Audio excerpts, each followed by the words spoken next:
तो गाइस अभी हम लोग देखेंगे acid base balance. Acid base balance देखेंगे।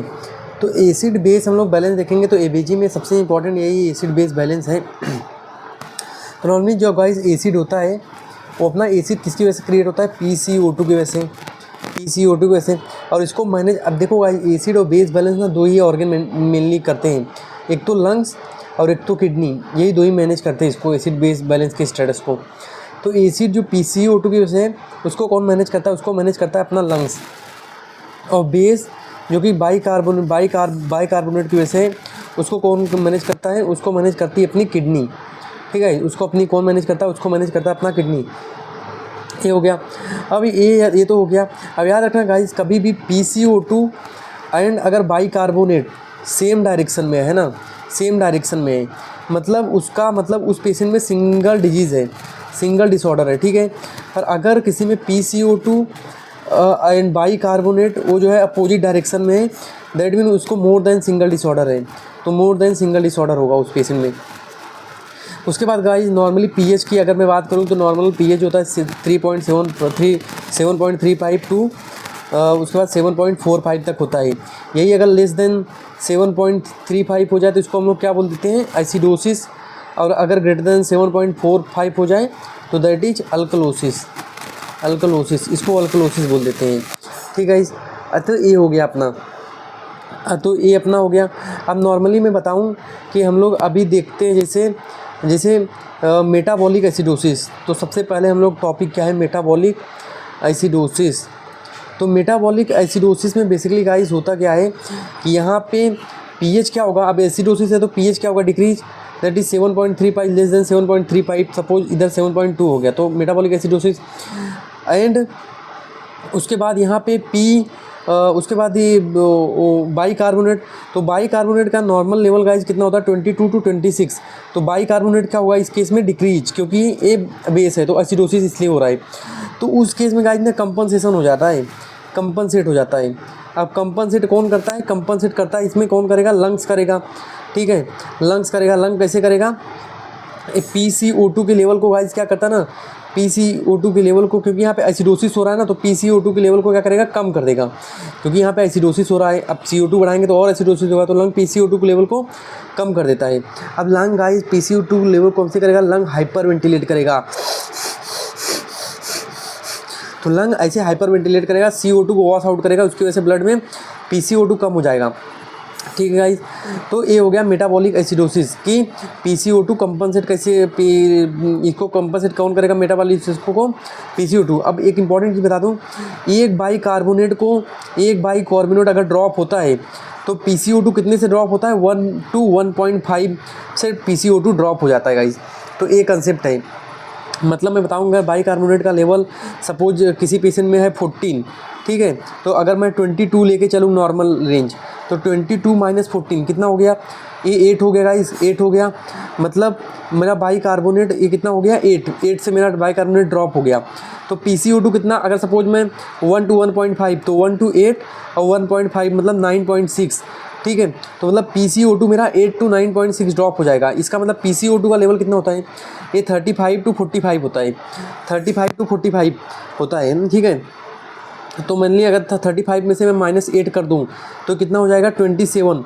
तो PCO2 का लेवल उस टाइम कितना हो जाएगा, 27, मतलब डिक्रीज हो जाएगा। PCO2 का लेवल क्या हो जाएगा, डिक्रीज उस केस में हो जाएगा। उसके बाद गाइस मैं बताऊं आगे, उसके बाद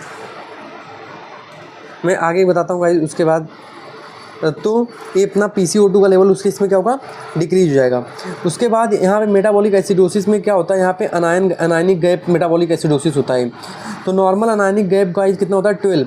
अनायनिक गैप गाइस क्या होता है, हमारे बॉडी में अनायन होते हैं, कटायन होते हैं।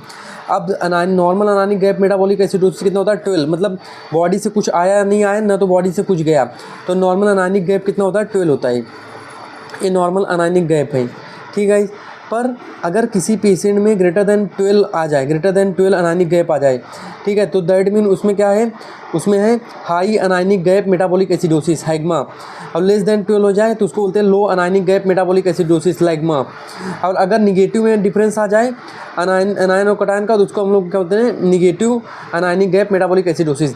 इसको अनायनिक गैप को हम लोग कैलकुलेट कैसे करते हैं, sodium ion minus chlorine ion plus bicarbonate ion, ये कैसे मिलेंगे, ये हम लोग को इलेक्ट्रोलाइट का जो वो रहेगा उससे अपने को ये मिल जाएंगे, ठीक है। तो ये हो गया, तो सोडियम का level minus chlorine plus bicarbonate के लेवल से हम लोग इसको देख लेंगे, that is anionic gap metabolic acidosis. अब मैं एक और चीज़ गाइस बताता हूँ, एक और इम्पॉर्टेंट चीज़ बताता हूँ, इम्पॉर्टेंट कंसेप्ट है कि यहाँ पे जो एक और इम्पॉर्टेंट चीज़ मैं इसमें बताता हूँ कि हम लोग ABG को इंटरप्रेटेड कैसे कर देते हैं, ईजिली मैट्रिक बताता हूँ। अगर मेरा pH and bicarbonate pH and bicarb ना सेम डायरेक्शन में है, pH and bicarb same direction में है, दैट बीट वो मेटाबॉलिक डिसऑर्डर होगा, या तो एसिडोसिस होगा या तो मेटाबॉलिक अल्कलोसिस होगा। अगर pH एंड PCO2 गाइस मेरे अपोजिट डायरेक्शन में है, तो ये हमेशा या तो रेस्पिरेटरी एसिडोसिस होगा या फिर रेस्पिरेटरी अल्कलोसिस होगा। तो ये याद रखना, same direction metabolic, different direction respiratory disorder. तो ये हो गया। थोड़ा सा मैं टॉपिक को इधर और लेके आता हूँ जो हम लोग पढ़ रहे थे। तो गाइस मैं अब बताता हूँ, यहाँ पे एक होता है expected anionic gap, expected anionic gap कि अनायनिक गैप हमारा एक्सपेक्टेड कितना होता है। तो एक्सपेक्टेड अनायनिक गैप गाइस कितना होता है, नॉर्मल अनायनिक गैप जो होता है मेरा प्लस pH करेक्शन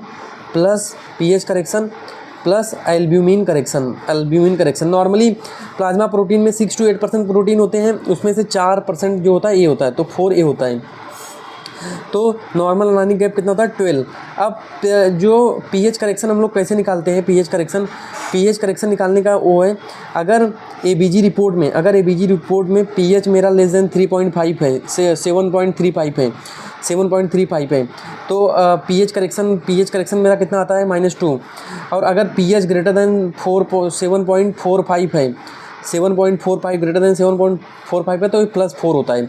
मतलब अगर मेरा एल्ब्यूमिन ठीक है और मुझे सिर्फ एक्सपेक्टेड अनायनिक गैप निकालना है, एक्सपेक्टेड अनायनिक गैप निकालता है और एल्ब्यूमिन मेरा ठीक है, तो एल्ब्यूमिन निकल गया इसमें से फॉर्मूले से, क्योंकि एल्ब्यूमिन में कुछ दिक्कत नहीं है। तो नॉर्मल अनायनिक गैप कितना आ गया गाइस, एक्सपेक्टेड अनायनिक गैप कितना आ जाएगा, 12।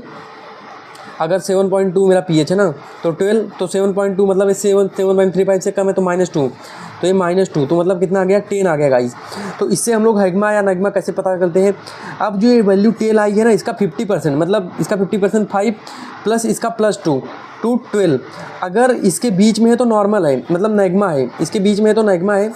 अगर 7.5 से कम है तो वो क्या होगा, वो होगा लो अनायनिक गैप मेटाबॉलिक एसिडोसिस, लैग्मा होगा।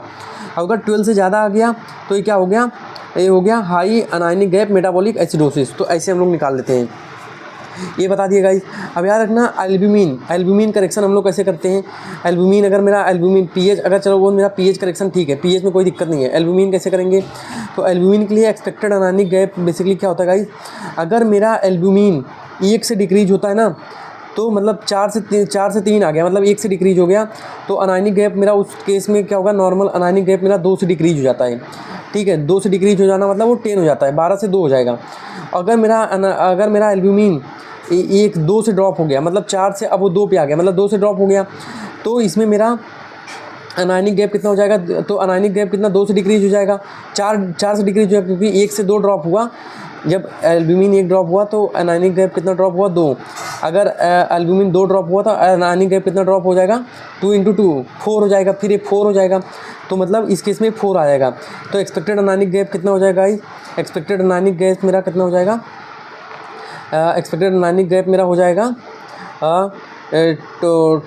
12 माइनस ए क्या हो जाएगा, माइनस ए मेरा कितना हो जाएगा। अच्छा, एक्सपेक्टेड अनायनिक गैप भाई ये 4 से कम हो गया ना मेरा, 4 से ये देखिए ये कितना था मेरा 2, ये 4 हो गया, तो 12 - 4 8, तो मतलब एक्सपेक्टेड अनायनिक गैप मेरा कितना आ जाएगा, 8 आ जाएगा। तो होप कोई समझ गया होगा। ठीक है। उसके बाद गाइस मेटाबॉलिक एसिडोसिस के बहुत सारे कॉज होते हैं, जैसे मैं अब बताऊंगा इसको, वो करूंगा कि जैसे मिथाइल पॉइजनिंग हो गया, ठीक है, जैसे DKA हो गया, डायबिटीज़ कीटो एसिडोसिस, AKI हो गया, CKD हो गया, ठीक है, AKI CKD। उसके बाद इसमें लैक्टिक डिसऑर्डर हो गया। तो ये सब कॉज होते हैं मेटाबॉलिक एसिडोसिस के। तो गाइस होप ये एल्ब्यूमिन वाला आप समझे होंगे। तो एल्ब्यूमिन का अगर नहीं समझे तो मैं फिर बताता हूँ।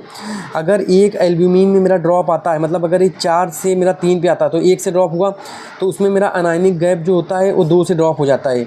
तो अब मैं एक्सपेक्टेड अनायनिक गैप गाइस कितना हो जाएगा, नॉर्मली कितना होता है 12 - 2, क्योंकि ये 2 से ड्रॉप हो गया 2, तो कितना हो जाएगा 10 आ जाएगा उस केस में, ठीक है। तो होप गाइस ये समझा होगा। नेक्स्ट वीडियो हम लोग बात करेंगे बाइकार्ब की करेक्शन की। तो करेक्शन आप बाइकार्बोनेट देखेंगे उसमें।